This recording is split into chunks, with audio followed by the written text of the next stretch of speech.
Yo, what's good, people? We are back again for another episode of Quality Over Quarantine. We have a special guest, like, you know what I mean? Family up in the building. I can just relax and have a chat. What you saying, sis? The one they call Icykal. You saying, my bro? Oh, do you know what, yeah? So I was checking earlier. So even, like, obviously, I know you very well. But I was like, let me go and check, like, just your music and just kind of, like, anything, if there's anything I've missed. And one thing I noticed on like some of your older videos and stuff, it says rapper Icykal. Why did you change it just to Icykal? When did that switch happen? You know what?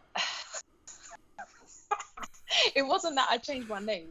That was during a period where like I was getting to grips with the whole YouTube thing. Right. And I went down a marketing rabbit hole once. Okay. And they were like, basically, you need to start using keywords when you're an independent artist. Same. And like people are not going to stumble upon you if you just got your name. So I was like, ooh, let me give it a go. So I just threw like rapper in there. Okay. Different. I think, that's the kind of thing that I would do as well. Like, Yeah. and I've done all kinds of tags on YouTube to try and make things work. Hashtag trending, put in a tag, 1 million views. I've done everything, man. And it's just like, stuff just goes when it goes, innit? Yeah, exactly. But how you been anyway, man? Do you know what? I've been really good. I've been really, really busy, but I'm really, really good. Obviously, work is very, very busy, but I'm enjoying the course that I'm on, as you know, and the cooking thing as well. So yeah, I've been good, man. We actually got a lot to talk about, to be fair. We do. But like, so I was actually trying to think the other day. I was like, I know I've known you for a long time, but I don't remember like when I met you. It's almost like you were just always there, and then like I'm trying to think like, when did I actually meet you? When did this start? So, but go back even further. How did you get into music? And was it rapping first or whatever? How did it go? God, this is a journey that started when I was a child. Same. So my mum was in a reggae roots band when I was a kid. Okay. And I used to go with her to her sessions, and I used to walk into the yards and be like, Mum, why is it so cloudy in here? What's that smell? She'd be like, it's herbs. She'd be like, herbs, man, herbs. I'm like, oh, okay. And I would like be in the front room with the kids and we'd be watching football and I'd fall asleep, obviously, because I mash up. Yeah. And they'd be in the other room playing, and she was a keyboard player, and she played bass as well. Okay. But my mom could sing, proper sing. But you know, when you're a kid, you don't really understand all of that. Nah, it's just normal. And then it was just what she did on a Saturday. And then when I got a bit older, me and my friends, we started like messing around with music, and my mum was like, listen, if you want to take this seriously, I'll park what I'm doing to one side and I'll support you lot. So we're like, yeah, cool. So we came up with a little name. We were called Conscious Youths because we was all like, don't do drugs, don't do this. So we're so self-righteous, proper self-righteous. And so we came up with a name, Conscious Youths. We're all friends and family. Right. And my mum used to do all the music. And you know what? For the time, because we're talking in the 90s, we did really, really well in our local area. Same. Like, we played at all the local parks. There's like a festival called People's Day in Lewisham. Back in the day, Deptford used to have one, and the park in Ladywell used to have one as well. Same. And we used to do them every year. And then basically, it was like, what's that of music? It would be like reggae rap, I guess. Okay. Yeah, it was like reggae rap. But my mum had us in training, like, so every Saturday we'd be in rehearsals for like 5 hours. Right. And she'd literally have us like lining up on the mic stand, and she'd go, right, either think of 2 bars. Well, she wouldn't have called them bars then, but think of 2 bars or write them down. Right. And keep it in your head, keep saying it over and over in your head, but you don't know what you're going to do until you get to the mic. So she'd be playing the music, and then you get to the mic, and just before you start, she'd go, sing. And then you have to sing it, and she'd go, chat it. You know, like Jamaican patois. And then she'd go, rap. But back then, rap meant rapping in an American accent. Okay. That makes sense, though. That makes sense. Yeah. Yeah, so we did that for rounds, like loads and loads of rounds and that, and but what it was good because it got us thinking on our feet. It's, Um, I started, yeah. that's mad, yeah, because I was having a conversation. I've had this conversation so many times, and I've always said it, talked about, or when we speak about culture, and it not just being your people or whatever. It's like, no. What did your family do? Like, Mm, where that's when it's really your culture. Like, there's no, this is somebody I knew and I came into it this way. It's like, no, like my dad did this, my mum did this. I'm just carrying it on. And I think it's really important to have that. And I also think as well, you almost see like when it really is in you, when it really is in your blood, in your DNA, there's just a different vibe to it, man. It just comes naturally in a different way that it doesn't to people who some, you know what I mean, kind of by blood. It's by blood, not relation. You know what I mean? In this for real. 100%, 100%. And this whole like, like merchandise and wearing your own clothes, like this ain't new. Like my nan was making us tracksuits with red, Yeah. gold, and green panels. See. Red, gold, and green panels, bruv. Like we oh my god, like we really. But when you're younger, you think you're the shit, innit? Yeah, like of we course. thought. Nah, come on, though. But do you know what backed it up? We got on what channel was it? The cable channel. Do you remember the cable channel BET when it was just the cable channel? Yeah. Yeah, we got our video played on there once, See. and we got played on Channel 4 once as well. But then you know what happened? Jungle happened, man. See. Jungle just mashed everything up because after that, Yeah. I was like, nah, this is dead. See, this is because I missed out on a lot of things, man. Because I think like, Oh, for real? yeah, like because of just the way I am, and I'm so like, from the age of I don't know whatever, 8 or 9, hip hop, rap, that's it.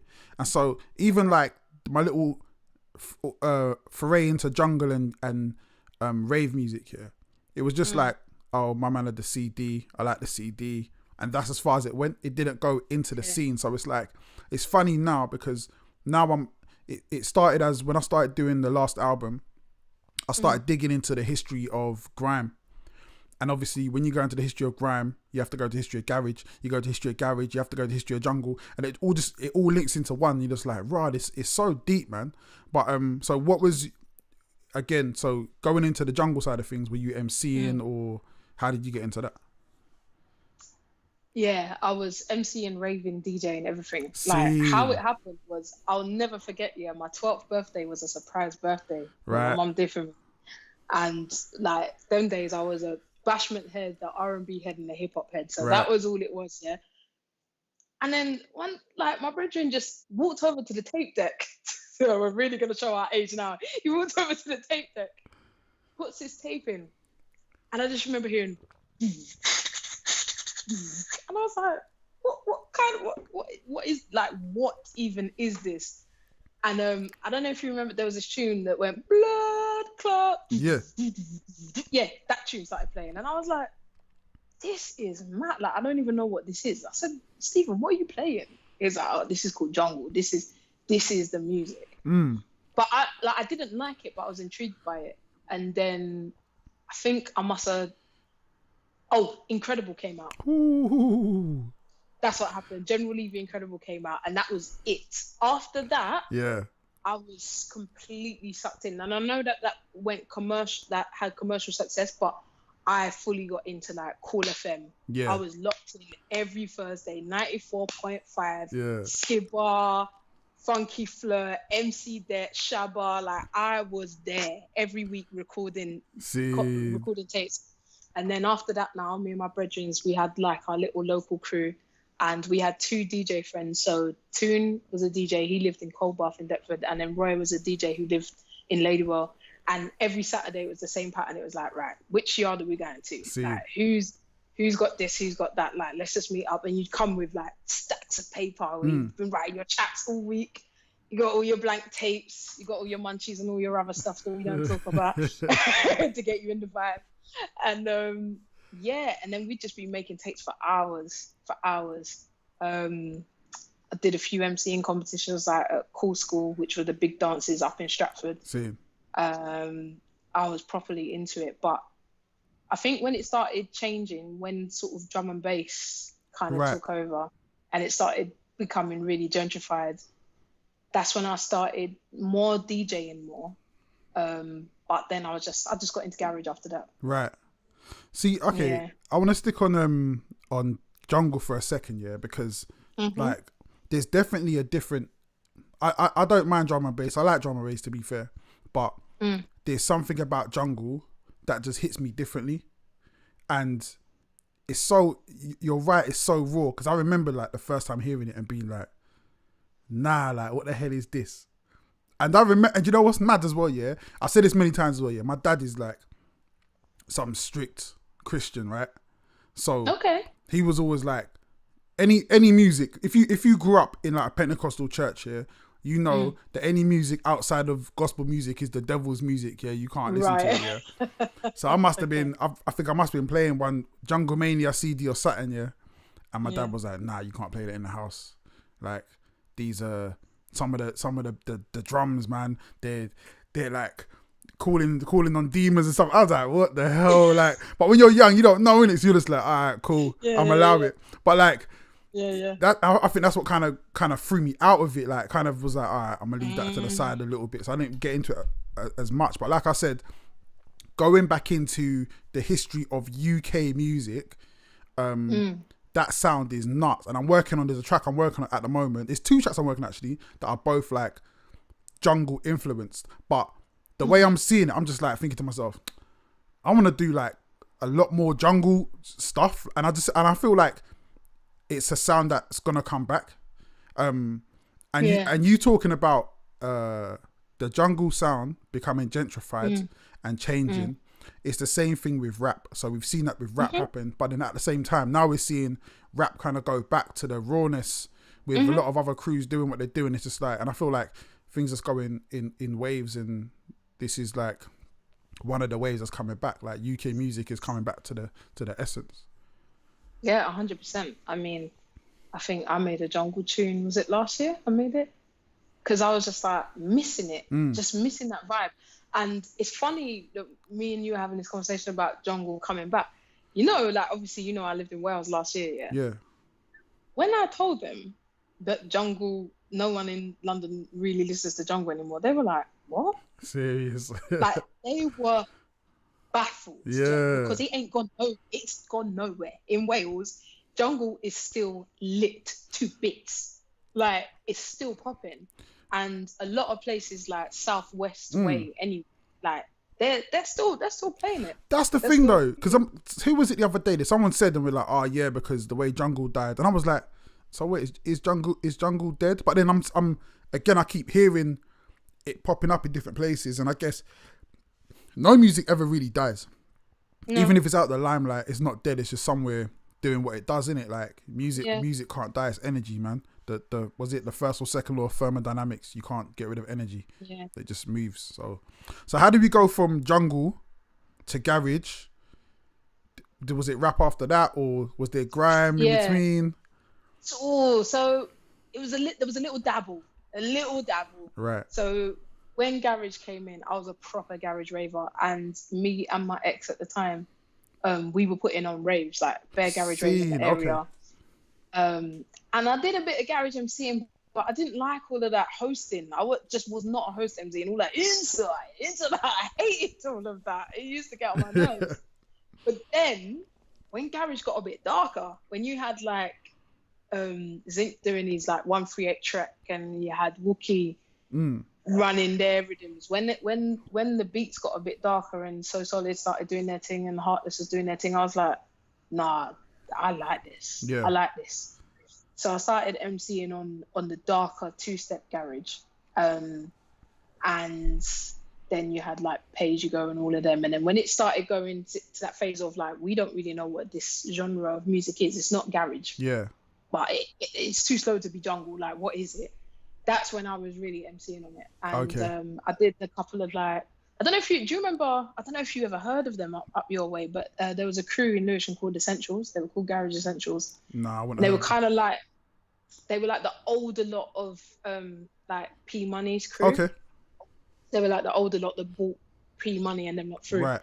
And so my boyfriend at the time was the brother of a DJ of that crew. Okay. So we used to go to Flashback FM, and sometimes we'd sometimes they'd DJ together, and sometimes I would MC with them. Right. And they were like, "Oh, Ash, you should jump on."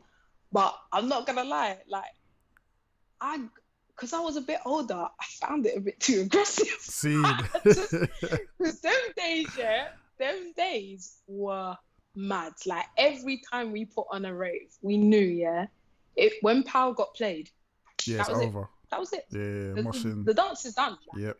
Moshing, heads are getting bust, knives are coming out, gas is being sprayed, shots getting bust in the air, bottles, yes, shots, like it's mad. And by then, I've come out of that. Right. I'm away from all of that. I'm like doing life now. I've been with my boyfriend for like 5 years. Like we're, you know what I mean? We're not trying to do that. And I've always found it drama. So I kind of stepped away from it, and then I wasn't doing anything music related at all. And then my mum used to have a caravan down in Hastings, and when Sarah Payne got murdered, I was sat in the caravan watching the news, and I was like, this is so nuts. And her thing, like where she got murdered, was just literally up the road from the caravan, and it just hit me differently. And Jen, I don't know what happened. I turned on the PlayStation. Music 2000, I don't know if you remember that. Of course, come on, that's how I started in the game, man. I built a beat, and I just wrote a 3-verse song on how I felt about that situation. See. And my mum was like, what is this you? Like, what, are you getting back into music? And I was like, I don't know. I just felt like inspired to write about. So how old were you then?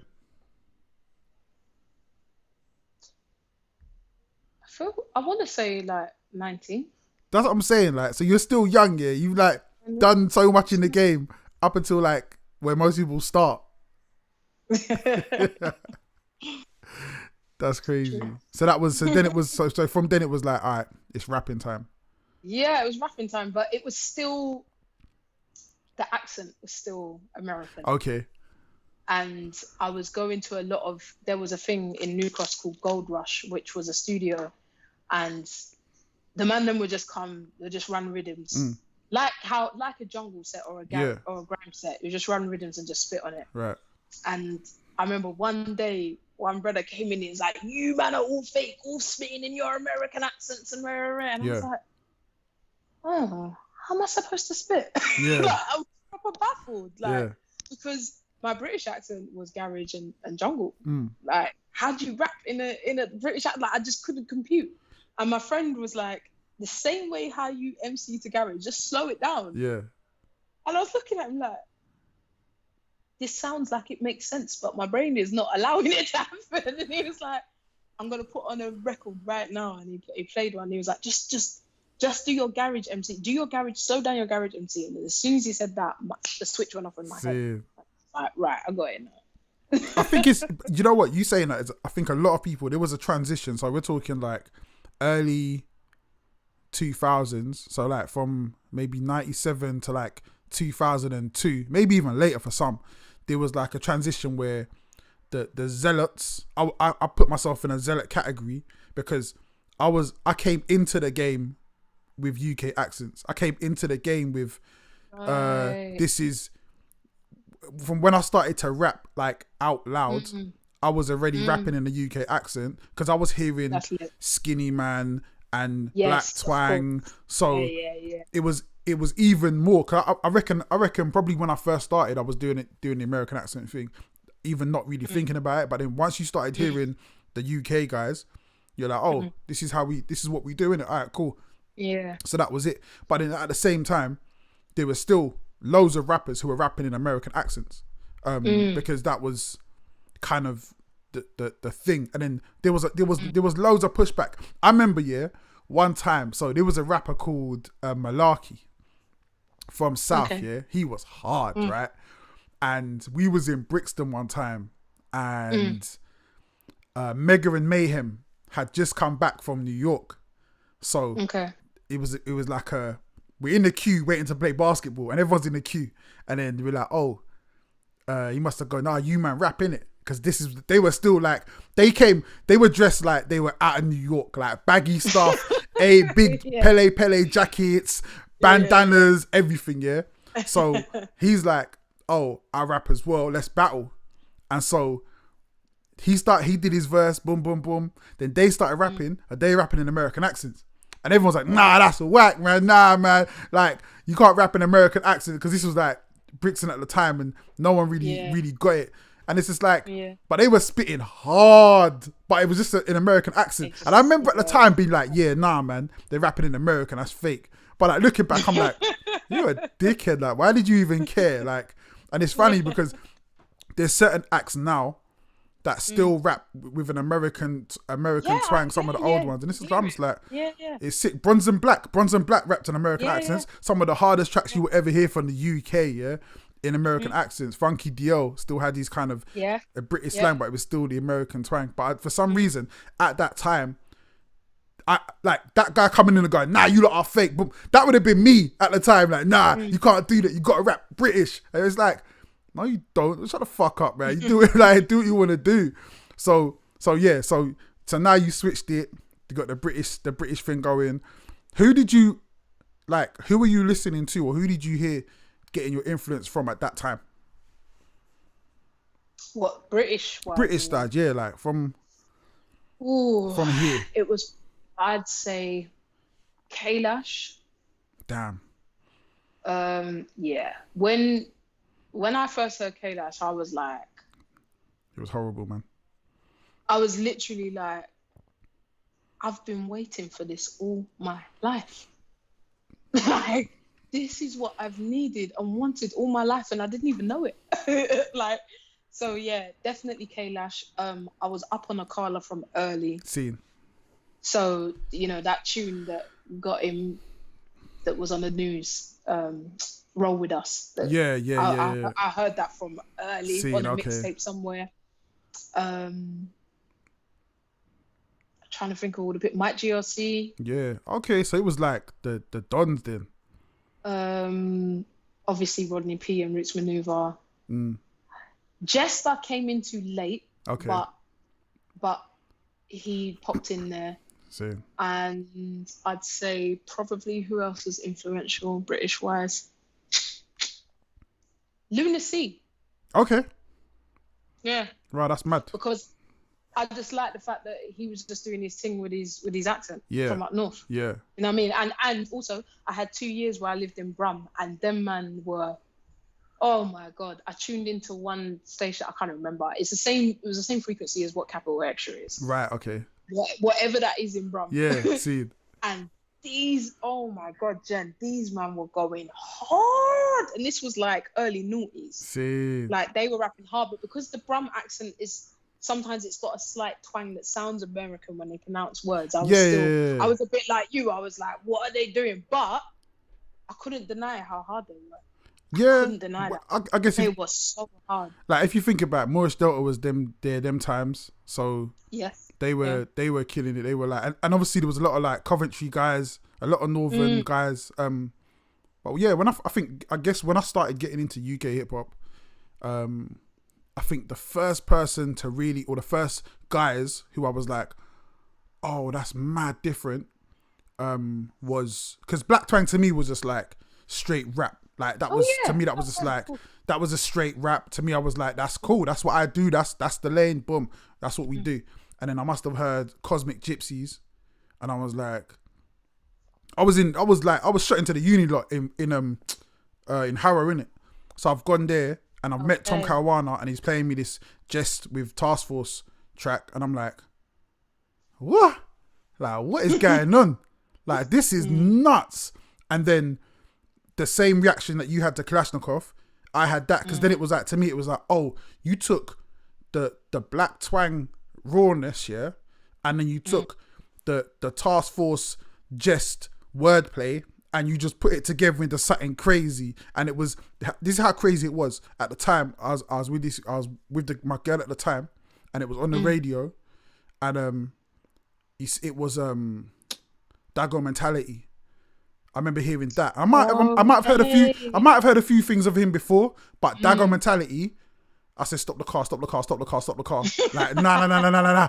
Stop the car. Because Man just said I bench press, stress, treading streets for the attention, and I was done. I was just like, nah, because he's doing something different. He's doing something different, and for a long time, my mindset was always writing bars was always what would Kalashnikov say in this on this beat, and that's how I used to write. Like to me, that's the style that's the bar. That was it. Yeah, to me it was just like that. So being on I was on tracks with Kalashnikov when I had no business being on tracks with Kalashnikov. Like, I mean, like, it was no, and he was cool, he was gracious, and you know what I mean, like, took me under his wing, like, yeah, man, come and do your thing. But I was trying my best, and he was just there. You know what I mean, just on a whole different level. But yeah, so I kind of, it's funny how a lot of us have like the same path to hearing like the UK thing. So you as an artist, yeah, so now you're rapping, you're doing your thing. When did you start kind of releasing music like as a UK hip hop artist, or what was the path for that? It's funny, you know, I did more and got further before I released any music than since releasing music. It's crazy. I met do you remember a few years ago we were talking about on Twitter, if there was any openly gay rappers. Yeah. I said to you, yeah, there's one called Q-Boy. Yeah. Did I find him though? I don't think I found him. Or did you send me a link? No, I don't know, I can't remember, but we were having a conversation. Yeah. He hit me up. I don't even know what MySpace. Okay. He hit me up on MySpace and said to me, I saw you because so I went to see Missy Elliott perform at Brixton O2 Academy. Right. And she did a rapping competition. Oh, sick. And I was like, I have to get on that stage. I have to. My boyfriend at the time put me on his shoulders, and I was like, yeah, because I was right at the back. But I got on, and that's something, is another story. But I bottled it when it came to me having a mic. I had a rap in my head which I was gonna say, and it was all gas bars. Right. And then when it came to saying it, I bottled it and I went conscious instead. Why would you do that? Like, so I still got a good crowd reaction, but nowhere near as what I would have done if I'd have done the gas stuff. Yeah. Anyway, he hit me up on MySpace and was like, I saw you at Missy's concert. I want to send you some of my music. I want to see if we can work together. Okay. So I was like, all right, cool. So he sends me his EP and it's called Even the Girls Like Him, and it's pink. And I'm like, okay, this guy is blatantly gay. Cool. Yeah. So I'm listening to the music and I'm like, raw. Like, he's really talking some crap. Yeah. But I can't lie. Like, he's got some punches. Yeah. Like, he had some really clever wordplay. Was his music more poppy? Yeah, very. Yeah, okay, very. Cool. I remember the guy. Yeah. Yeah. So it was hard to get my head around pop, rap, white, gay guy. Yeah. It was very strange to get my head around. But wait, what year was this that you heard this then? Because this guy I'm thinking, it's so funny now, yeah? Like, sorry to cut you, but that style is so ahead of its time. Like, imagine that coming out now. That'd be perfect for now. That's mad. Yeah. This was like 02. It's mad. I know. So I've heard it now, and I've just said to it, like, I phoned him, I was like, this ain't gonna work, bro. Yeah. And he got so defensive, and I was like, I'm not saying that your music is rubbish. What I'm saying is you branding yourself as a hip-hop artist and talking the crud that you're talking about other men, you have to look at what our hip-hop world looks like, who it's dominated by, who the listeners are. You know, like, a lot of people know that Eminem is one of the best rappers in the world, but how many man them actually relate to what Eminem's saying? Because he don't talk to the man them really. He's got a particular style that he does. And I, like, you have to understand that the audience, it's going to be difficult, because at the time in any gay club, the only music that you would hear would be like, not even proper house music, but like dance music. Like music that was just really cheesy and poppy. And I'm like, so if you're talking to a gay audience, then they're not into rap. And if you're talking to a rap audience, they're not gonna want to hear what you're talking about, bruv. Trust me. Okay, can I ask you a question though? Like, Yeah, let's say, yeah, if you go back to that moment now, yeah, would you still give the same advice? No, I tell him do his thing. Yeah. Yeah, I said, do your thing, bruv. Do your thing. Yeah. So I was just Anyway, he didn't like what I said, but he said I still want to work with you anyway. So I was like, alright, cool. So we ended up working together, and I featured on a lot of his tracks, and I made some tracks of my own, mainly produced on PlayStation. Then I would take them to his house. I'd give him the stems. I didn't even know they were called stems at the time. It was like, I'd give him the stems. He'd throw them into Logic, make them sound better, master it up, add a few kicks and snares.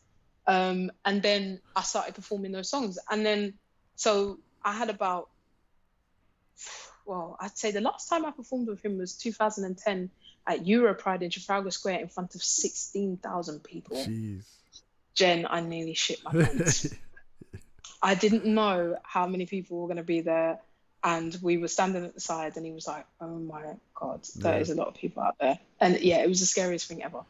But between sort of 2002 and 2010, we'd done Bradford Pride, London Pride multiple times, Cardiff Pride, Berlin, Oslo, Birmingham, Manchester, basically before Brighton, too many times that I can remember, and clubs as well. We'd done nightclubs. So I'd been performing with him for years before I'd released any music. And because I just weren't taking it serious. I had a full-time job. I was in the corporate world. I was a customer service manager for Royal Mail. I didn't care. I was just like, well, this is just fun. Big up Royal Mail still. Where it went, when it turned serious was probably 2013, I reckon. Okay. That's when I started taking it serious. Okay. So what changed? What were you doing differently then? Or what was what was the mindset? So where did you go from? Because I remember going from at 18 years old saying, okay, there's a lot of things I can do in this world, but music is the thing I'm going to do now. Like, I am a rapper right now. I was working at a call center, and I put my headphones down, put my phone down, and walked out. I was like, nah, you know what? Not doing this no more. I'm a rapper now. And like, that was to me, I was like, that's as easy as it was gonna be. I'm like, yeah, I'm a rapper now. I got a manager. I just went to work. So what was the mindset when you decided, do you know what? Nah, I'm gonna take this more seriously. And how did that go with, again, you're working a full-time job? So did you decide like, okay, I'm not doing that anymore, I'm just doing this? How did that go? So I'll start with the job bit. That was never a thing for me because my mum drummed it into me from young that like you've always got to have a backup plan. Okay.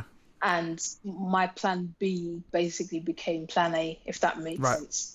Like, that was my priority. Yeah. And even though I'd taken it serious, I'd always had a lot of responsibility from young. Like, I've always been paying bills. I've always been looking after people in my family. So like, financial stability was always my number one. Yeah. So I couldn't, that didn't even come into my head about leaving my job. What it was for me was, how can I make this work alongside? And the change was, the person that I was in a relationship with at the time was a producer, and he made the kind of rap that I'd been looking for. It was hip hop and rap, but it sounded British. Right. It had a lot of British sounds. It was very bassy. Yeah. It had our kind of synths. It didn't sound American. It sounded European as well. It sounded very much like our sound.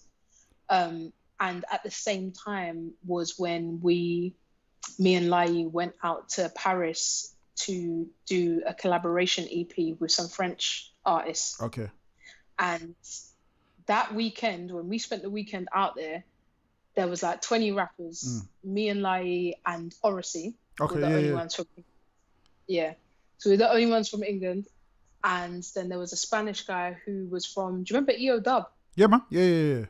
Yeah, he was from EO Dub in Spain. Okay. He was like the top beatboxer. Sick. And then everyone else was French. And Gaultier at the time, who's now mine and Lai's manager, He didn't speak any English. See. We're typically British, so we're just like bonjour, ça va, and that's it. It's like that's literally it. And we spent the whole weekend together, us speaking 100% English, them speaking 100% French, my man speaking Spanish, and we had the best weekend. Like, we had conversations. We understood what we was. I don't know how, but body language accounts for everything. Yeah. And we recorded this French English EP, and you know when you feel it, I just felt it. Yeah.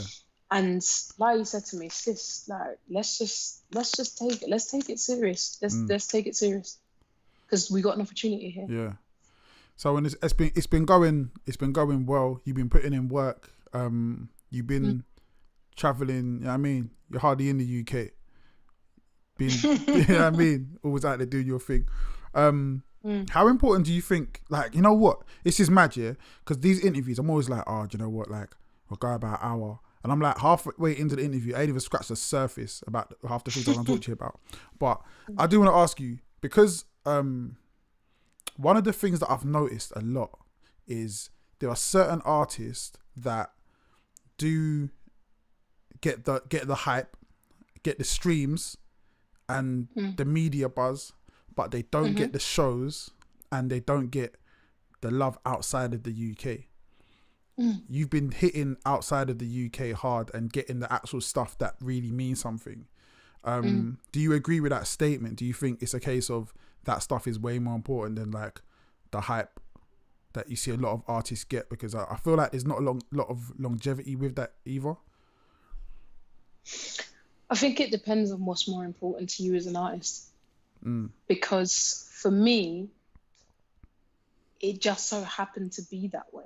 Right. Because what me and Lai do, we're very conscious. We look the way that we look, and the UK just didn't get us. Because, like, for instance, whenever we would get bookings in the UK, it would be a nightclub. Yeah? Right. Okay. So we're very self-aware.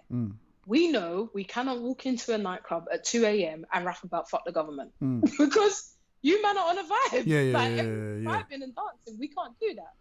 And that's most of our music. So what we would do is we would change the instrumentals. We would use more like up-tempo instrumentals. That didn't mean pop. It meant dubstep. It meant grime. Yeah. It meant popular trap beats. Like, and then we would spit our same bars. Yeah. No one's really listening to the lyrics anyway.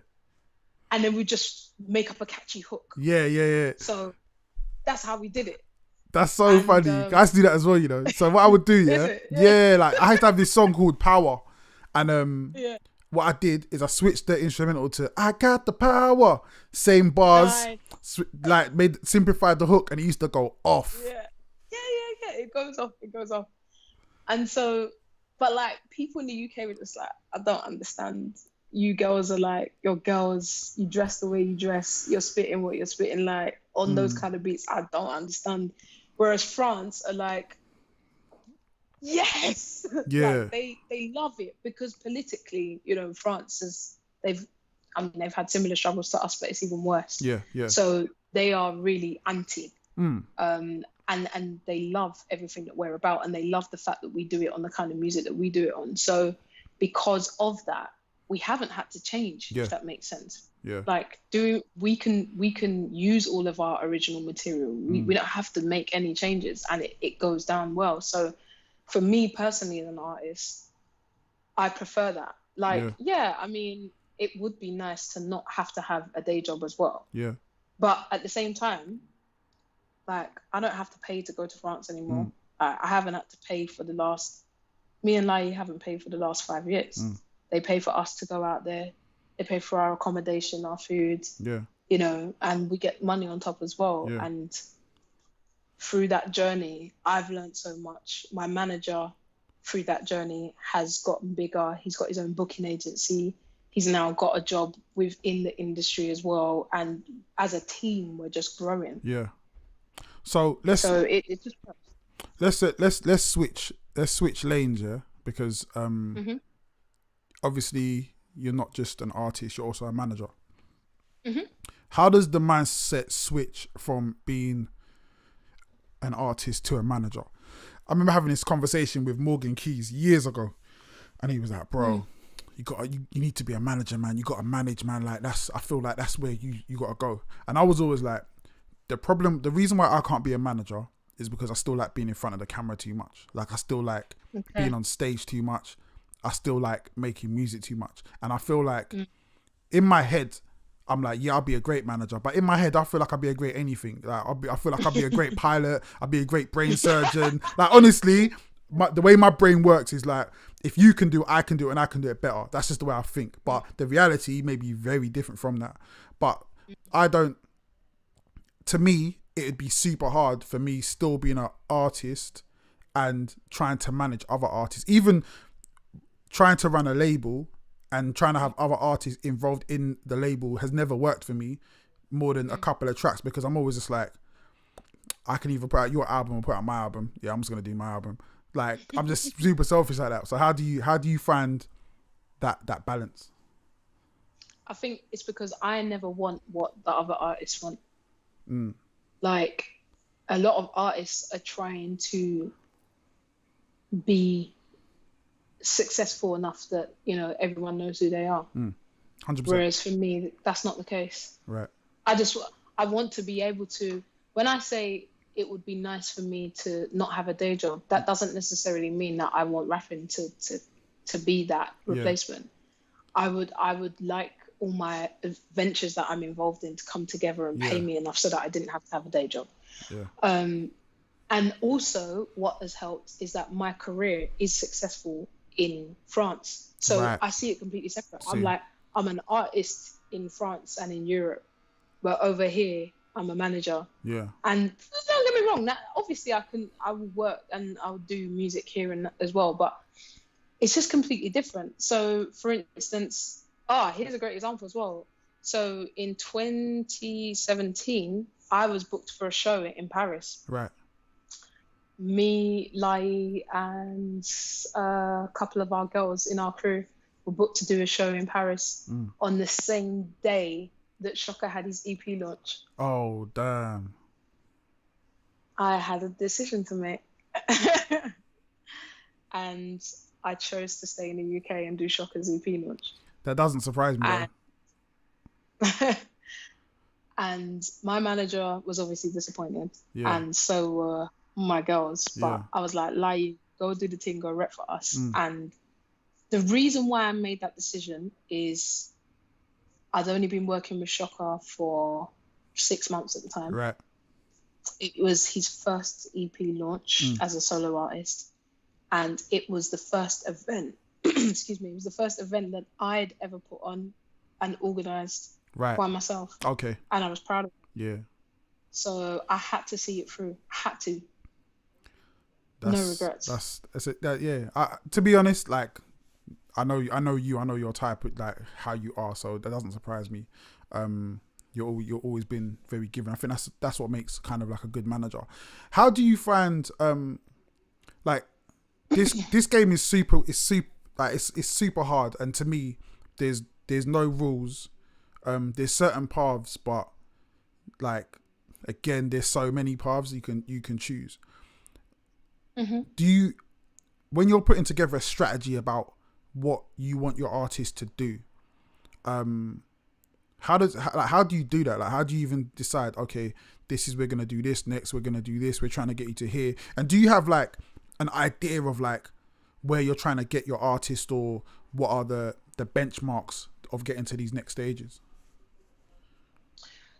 So I guess this has been a learning process for me, because I mean, we can talk openly about, obviously we've worked together. Yeah. And the difficulties I had with, say, yourself and Shocker is that I was a fan of both you and Shocker before I had met you. So in my world, I'm just like, well, if we just do X, Y, and Z, it's going to work, because they're amazing. Yeah. And it's trying to change that mentality. And I think the more I worked around other people in the industry, then I started to see what they were seeing and why my original ideas weren't working. Yeah. And so now what happens is when I sit down with an artist, I ask them, what is it that they want? Because it's always their decision. It's always what does that artist want, and what do they want out of this project? What's the main goal? Yeah. And then whilst they're telling me that, I'm also asking them what are the different things that they're into. And whilst they're talking, I'm starting to build a picture. So there's an artist that I'm not going to mention their name at the moment because they might be pulling that all together. Yeah. But we sat down and we had a meeting, and he was telling me about all the things that he's been working on. And whilst he's telling me, I'm literally seeing this whole thing. And I'm like, bro, you're into gaming, you're into this sport, you're into that. Like, you need to incorporate all of this into one. You can use this as your design, and you can do that. And as I'm talking to him, he's going, like, and it's like, because what I guess how I see it is everybody can have a shot, but you have to understand that your shot is different to everyone else's. Yeah. So not everyone is going to be Skepta. Yeah. Not everyone's going to be JME. But if you understand that you do have an audience out there, because there's 7 billion of us on the planet, you've just got to find where your audience are. Yeah. That's all. It's just finding them. Yeah. And so, for instance, like where this particular artist is living, he might see that as a disadvantage because he's in the middle of nowhere. I see that as pole position. 100%. Because you get your community involved. You're the only one doing what you're doing in your community. Bruv, you got the whole town behind you. I feel like a lot of people miss that. Because I was talking to, who was I talking to the other day? Talking to Scribs. And obviously he lives in Cornwall. And he's always been like, Cornwall, when I'm in Cornwall, I'm just jamming. But when I come London, I do music. And I've always thought that's like a mistake, because here everyone's doing it. So it's just like you're setting up shop in on a block where everyone's shutting, but your block is empty. Like, and we come over there to try and get your money. So it's like, in my mind, I'm like, nah, that's where you should be. And a lot of times, especially with young artists, these guys like who are at school and college, like they kill it because no one's heard them yet. They put out one track. Everyone in the college, everyone in the school's like, what, you got a track? Everyone's backing it. Yeah. And it's like, listen, use your momentum. And it's like, I'm always like, man, if I had that when I was that age, it would have been amazing. But I didn't have that because I was too dumb. I was on the road when I should have been making music. And it's like, please, like, use that. Whatever you have, lean into it. If you, like you said, if you're the only person in your village, mate, that's even better. Like, you're the only person repping for wherever you're repping from. Like, I would love that. And it's funny as well because I get more love now, being in Watford than I did when I was in Brixton. And everyone always goes, yeah, you're from Brixton. I'm like, I've been in Watford my daughter's about to be 17 years. So I've been in Watford for over 17 years now, really. And I'm like, I rep Watford, man. And because I rep Watford, again, it brings way more. There's certain things that I've got because I'm from a small town that I wouldn't have got if I'm like, I'm repping Brixton, because Brixton's packed, man. Exactly. Look at For Fuck's Sake Why though. She has a mural in Northampton. Yeah, nuts. Because her local council are proud of her. Yeah. And it's like, okay, so again, I have to leave names out of it. The course that I'm on, the label, Jen, if you see, the label have signed this group of artists, right? You wouldn't batter an eyelid twice at them if you'd heard these kids. They're from somewhere up north. Yeah. I think they might be from Bradford. Yeah. And the music's, to be fair, it wasn't as bad as I was expecting it to be. When I saw the video, I was thinking, oh God, it wasn't actually that bad. But it's not amazing. Yeah. But because they've created such a local buzz, they put out a video and 3 months later, they've got 1 million views. Yeah, yeah. Now, what's going to happen is when the rest of us see them, we might see the video, hear the accent, and if it had 130 views, we'd click off of it straight away. Yeah, yeah. But we're going to see it with 1 million plus views. Yeah. So we're going to pay attention. Yeah. Because it's all a game of psychology. Whether we like it or not, whether we're into numbers or not, our brains function by numbers. Let's all right, while we're on that subject here, let's talk about the labels for a little bit. So you're on both sides of the game. So there's a massive change happening within the structure of labels and how label business is done. So we're seeing, we already saw the switch when we switched to streaming, and labels figured out a way to make their money still. Now we're seeing another little rumbling where I keep bringing this up, but I think the date has gone already, innit? Yeah, it went yesterday. There's a parliamentary inquest into streaming. Yes. And I think the day to give evidence went yesterday. Monday was the last day to give evidence. But basically, them saying, yo, you lot are fucking over artists. You might have to switch up. Now, we're not sure. That might not go anywhere yet. But the fact that it's a question means that it's going to be something in the future, because it's not going to be long before the musicians union pick up on it and AIM, everybody gets in and they're like, yo, you're only giving us 13%, give us the rest of our money. So when that happens, again, that's going to be a massive shift in how labels work. The way we're seeing labels work at the moment, exactly like what you said, these guys are popping already. We're going to come in and go, we're going to help you look after that money. Like, you know what I mean? Like, we're gonna, like, and that's the way the labels work. How do you think the labels will survive if that all changes? Like, what's going to be the next thing? And do you think, because if that changes, and that changes how artists go about making music and doing their thing, because up until now we've all been on this path to, we want to make it and we want to get signed because being signed is the way to make it. What happens if being signed is no longer the way to make it? Then what happens? I think labels might start either partnering up with apps, so say like Twitch, apps like that, or they'll start, because there was talks last year about different labels creating their own versions of streaming distribution platforms. Yep, which they want to do, but they can't. But yeah, exactly. I think we have to look at it like this: everything in life is always divided into different pots, and the music industry isn't any different. You are always going to have a pot of people that, no matter how much information they're given, they are still going to head towards what they believe to be the right way. So there is still going to be a massive chunk of people who will want to get signed, because it doesn't matter to them that if they get signed for £1 million, they have to make £5 million back to give the label back their money, and for them to have their money as well. Then they're just like, you've just given me £1 million, bruv. Do you know what I have to do on the streets to get that? And let's have it right. This is exploitation. And it's something that has been going on in the consumer industry for years. And the music industry is a consumer industry. And so you're always going to have that chunk. But what will happen is, what I'm hoping will happen, is people like me and you, and people older than us, people just a bit younger than us, we've seen so much that we are going to be having these conversations with the younger lot.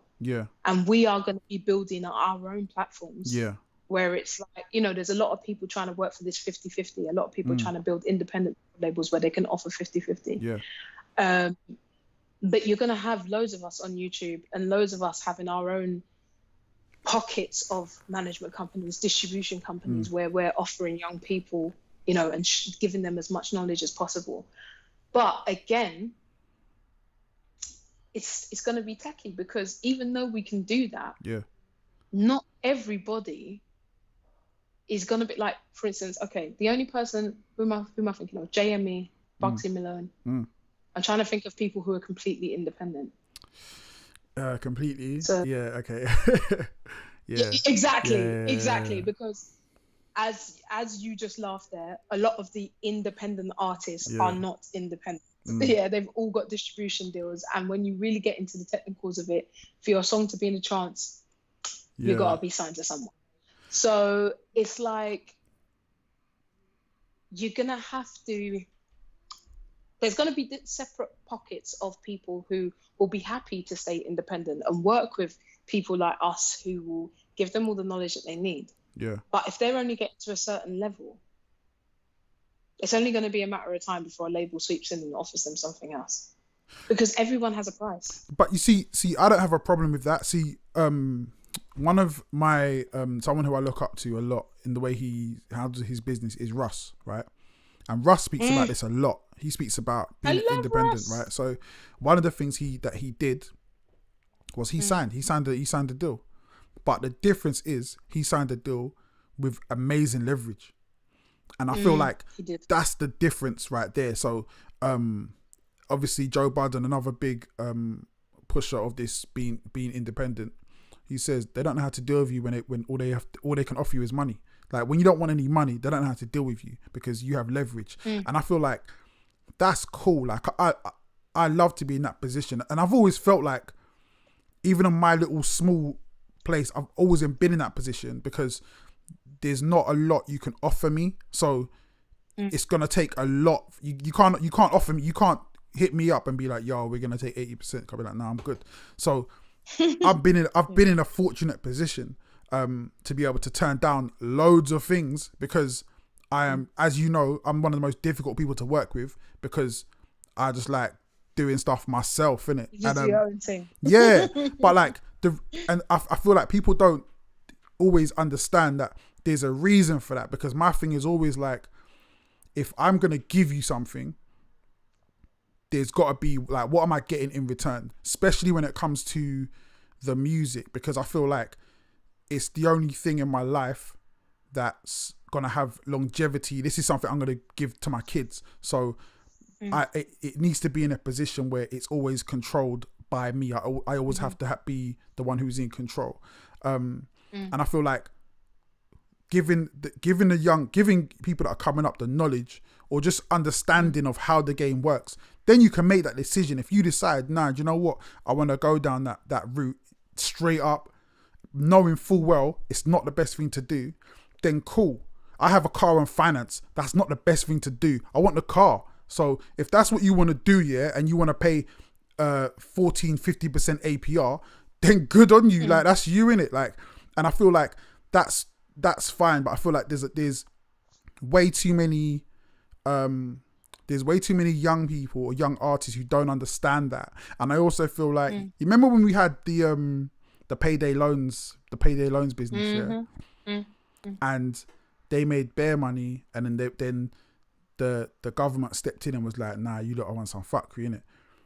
And it's like, but you were allowed to do it. I feel like the labels are in that exact position. Like, yeah, we want fuck you, but boy, you let us do it. So it's just understanding, letting people know, like, yo, this is what the labels do. It's not illegal. It's not even evil. It's just the business. But you need to know the business.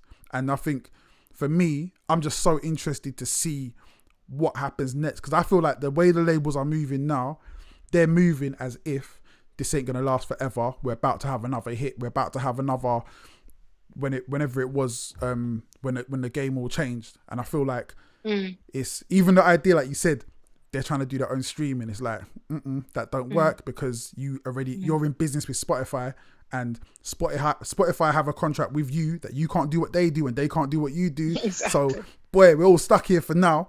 But again, if it shifts and they say, all right, listen, there's a running joke on the Joe Budden podcast, how much is a stream worth, and it's been a joke for so long. But now we're getting to the point where it's like, no, how much is a stream worth? And very soon there's going to be a real price on that. And if that price goes up, it's going to change the game completely. Yeah, it will. Definitely. And it needs to. But I think also we need to account for human behavior, people's experiences, and ultimately what is driving them. Because, for instance, like when you were talking about how you work, not everybody has your drive. There's so many people who were doing what you've been doing and would have given up already. Yeah. You know, and like, for instance, even if I talk about myself, like my career may have been a lot further had I not sat and felt sorry for myself for such a long time. I was like, oh, well, you know, it's really hard for female rappers. Oh, Yeah. you know, they just don't get us. They don't like us. Blah blah blah blah. Let's crack out the violin. You know, I did that. We've all been there. We've all done that. And sometimes when you get to that point, you will just want that break. Yeah. Yeah. And if somebody's offering you something that on paper looks not a bad deal, you're gonna take it. It's like we all know that we shouldn't eat from McDonald's. Yeah. It's nice. I had McDonald's today, man. It's delicious. I haven't had McDonald's in years. I'm happy to say that. But that doesn't mean that I ain't gonna eat from there again. Yeah. Do you know what I mean? It's just like, but you're right. There will be another change. You know, the conversations are happening now. There will be people who are being paid right now in labels to figure out how we fight this conversation and what is the next thing that we can offer people. But for sure. Yeah. I have my way. Like, I think the new way, like you said, the 50-50 deals with the way that what the independents are offering, I think is cool. The idea of also owning your masters, the label owning your masters for a limited amount of time. I think that's cool as well. I like the idea. I like the idea of that. And I think it's just, you know what, it's just like a better way of doing business, like a more honest way, more transparent way. And totally. Someone sent me Kanye's contract, and I was looking at it, I was just like, nah, that's like, obviously I'm not a lawyer, I don't know what most of it means, but just on the kind of surface, you're like, that's really not a great deal, man. Like, that's really not a good look if you scale it down. Like I said to you before, yes, I said there's certain people that get the hype, and certain people that are after other things. And I think with me, to me, the hype has never been as important as the money. So I will gladly miss out on the hype. And like you said, oh, you think your career could be a lot further. I think my career could be a lot further. I think I could have way more streams, way more views, but I'd have way less money. So I'm like, so that's why I'm always in a position of, nah, you can have that. Yeah, I'd rather you look at me and not think I've got that, because I'm trying something else here, man. I've got other things in mind, and for me to be able to sleep at night, there's just certain things I just won't do and won't go down. And I think it's way more fun this way, man. It's uphill, and it's tough, but I don't think I'd have it any other way, man. No, definitely not. Same. I agree. Because also as well, like, I don't want to make music all the time. Scene. Like, I don't want to be bound to that. Yeah. Like, the last time I put something out was like 2015. Yeah. Bro, I make music when I want to make music. Yeah. You know what I mean? That's the beauty. Again, that's the beauty of it as well. Like, another thing people don't understand is, I've seen people that have been in deals where they got 5 album deals, man. Like, 5 album deal. I know a guy. Yeah, this is crazy as well. Yeah. So when I first had my first deal, and the way I got out of my deal isn't the way I advise anyone to get out of their deal. I just did a Suge Knight thing. Don't do that. Do it properly. But like, one of the guys on the label, he just wasn't on that time, and he just quit music for a while, man.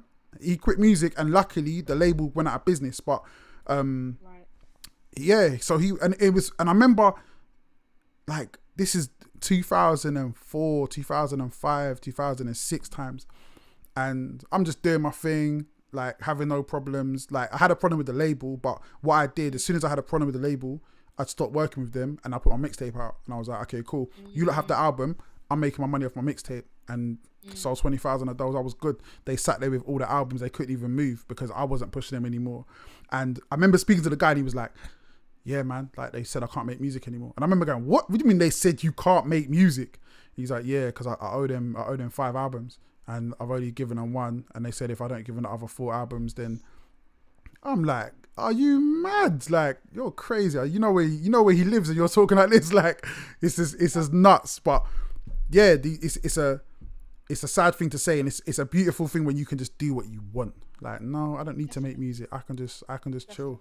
So what you got planned for the future? Where are we going? Well, actually, not even too much in the future. What have you got planned for the rest of this year? So, actually, I happen to be working on some music. All right. I'm writing an EP at the moment because, yeah, the last 12 months for me have been an absolute myth. And so I'm writing. It's going to be probably my most personal EP Damn. that I've ever written. So it's a hard write, to be honest. Yeah. I was writing a song the other day. I was crying my eyes out. And yeah, it's tough. And when I was in the booth the other day trying to rap some of the lyrics, it was tough. So I'm working on that, and hopefully man like Jen can do me a nice piece of artwork to go with. So that will be for the rest of the year, and then obviously I've got these assignments to do for this course that I'm on. But next year, so early next year, it will be dropping the EP. Obviously, do a little promo run. But I will probably be, as soon as I get to like the end of the course, I'll be officially launching my management company. I've got 3 artists that I'm mentoring at the moment. Yeah. So I'll probably make that official. Sick. Next year, and then yeah, just do the thing. Sick. I think like one thing I like about you as a manager is you're very like no bullshit, straightforward. This is this, that is that, and I feel like that's always missing from the game. Like I hate gas in it. Like I hate gas. So like, and I feel like the game is a lot of it. And anytime I feel, the other day, a guy, I'm selling this house in it. So the other day, the estate agent come around and he was just Pierre gas.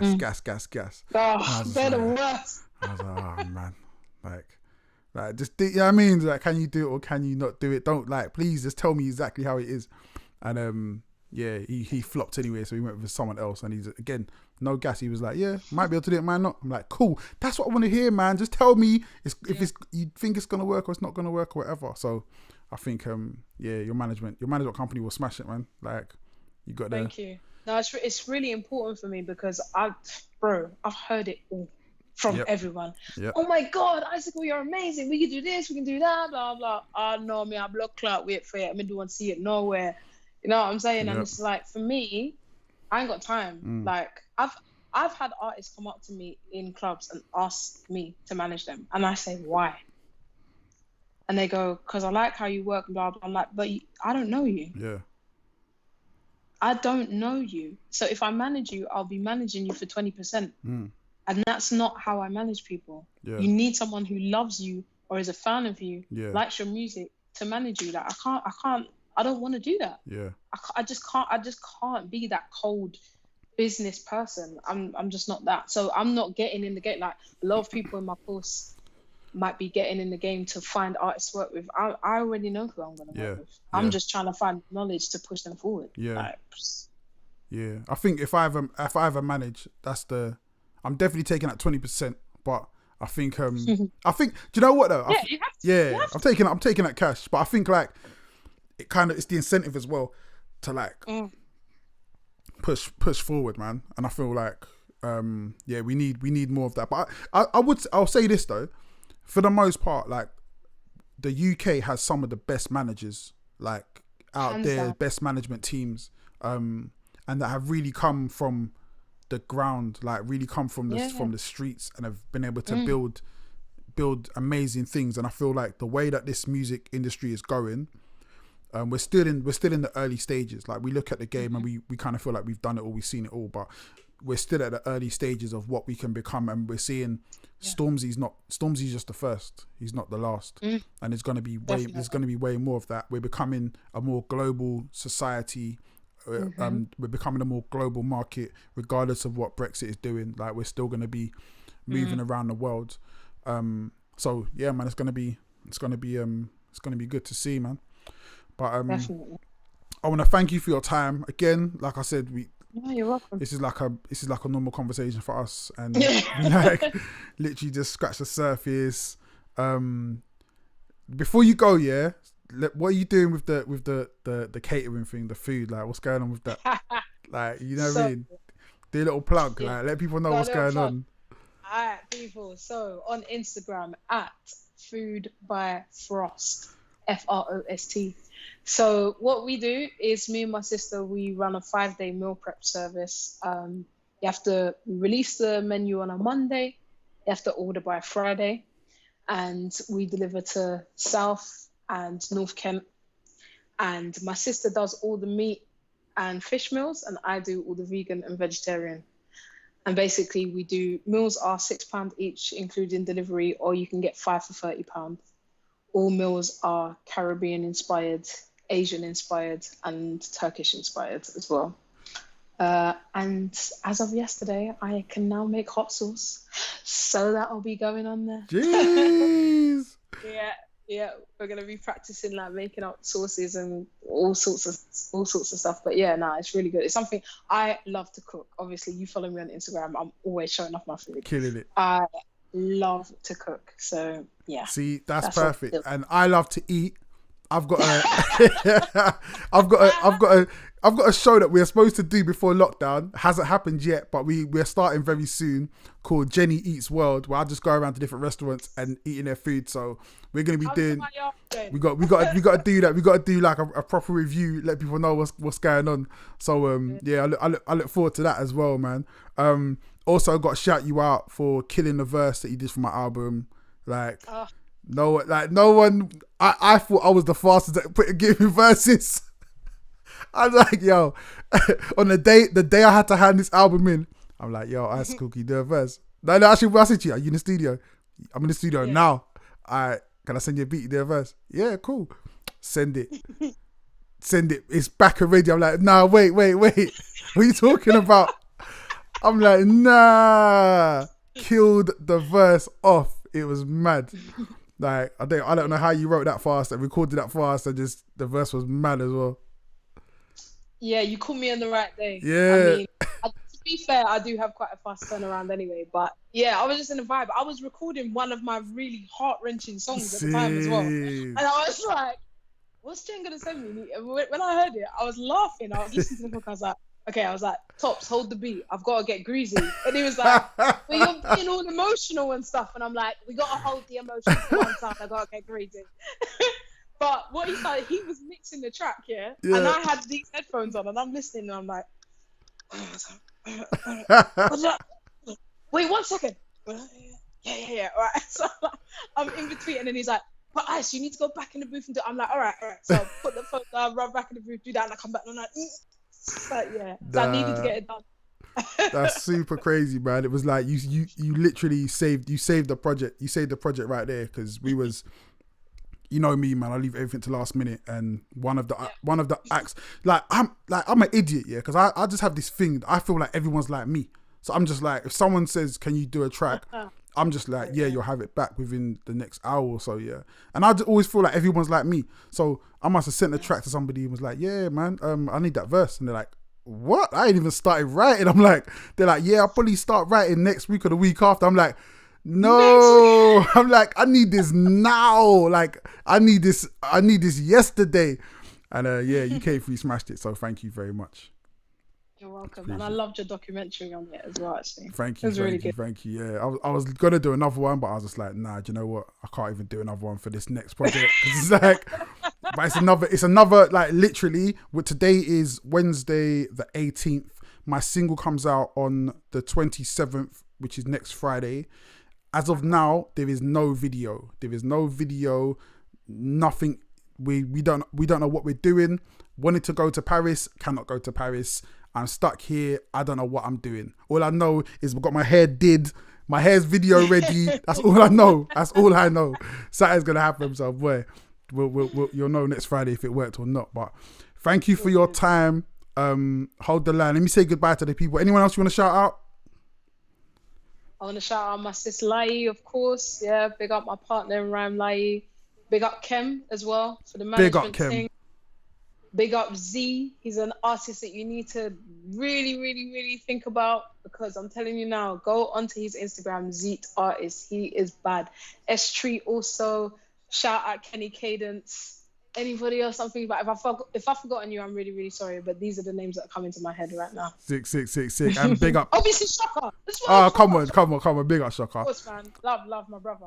Man's like, this guy, man. He's on stuff, man. He's on stuff. And big up. Jen, the album. Shaka's album that's coming soon. Yeah. Wow. It's mad. It's I feel like you know what? We're not even gonna do this. Shaka can have his own interview, man. yeah. Because we'll be here forever. But big up Shaka, big up Kenny Cadence in the live chat. I see you, bro. Let me say goodbye to the people, and I'll come back and say goodbye to you, Icykal. Guys, thank you for staying live, staying with us.